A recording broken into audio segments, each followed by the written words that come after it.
13 ஆண்டுகளா 3 மாவட்டத்தை சொந்த காசை போட்டு செலவு பண்ணிருக்கும். ஆனா இந்த கட்சிக்கு உனக்கும் சம்பந்தம் இல்ல, வெளியில போங்கிற. இவருக்கு ஃபேமிலியிலே பல பிரச்சனை, கட்சியை சொந்தமாக்கிக்கணும், ஃபேமிலி பிரச்சனை. இன்னைக்கெல்லாம் அவர் சொல்றாரு பாண்டிச்சேரி பிரச்சனைக்கு நானா தான் சுட்டு கொண்டேன். முதல்ல ஓம் பிரச்சனை, பொம்பளை பிரச்சனை தீரியா, ஓம் பிரச்சனையே தீரு. தமிழ் சமூகமே நாசமா போச்சுங்க. தமிழ்நாட்டுல இருக்கிற இளைஞர்கள் யாரு நாம் தமிழர் கட்சினா அவன் மூளை மொத்தத்தையும் கரெக்ட் ஆகி அவனை தொழில இருந்து அப்புறப்படுத்தி, பொருளாதாரத்துல இருந்து அப்புறப்படுத்தி, அவனை திருவோடு அந்த வச்சு ஏன் கட்சி 13 ஆண்டுகள் வாழ்க்கையை அழிச்சுட்டு ஏன் கட்சிங்கிற. ஈழத்தில் அழிந்த இளைஞர்களை விட நாம் தமிழர் கட்சியால இங்க அழிந்த இளைஞர்கள் அதிகம். ஒரு மாவட்ட செயலாளரை கேட்காம கீழே இருக்கவனை கூப்பிட்டு கூட்டம் போடுற என்ன திமிரு தெரியுமா?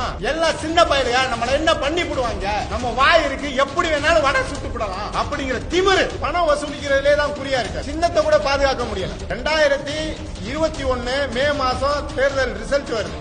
அப்பவே தெரியும் சின்னம் நமக்கு போராடினாதான் கிடைக்கும் அப்படின்னு. 6.57% தான் நம்ம வாக்கு வாங்கியிருக்கோம். அதை அசால்ட்டா விட்டுட்டு பிஜேபி 30 லட்சம் இளைஞர்களை ஏமாத்துறாரு. நம்மள பிஜேபி முடக்க பாக்குது, பிஜேபி நம்மளை அடக்க பாக்குது, திராவிட கட்சிகள் நம்மளை அடக்க பாக்குது. நம்ம சின்னத்தை பறிச்சுட்டான், சின்னத்தை பறிக்கவே இல்ல.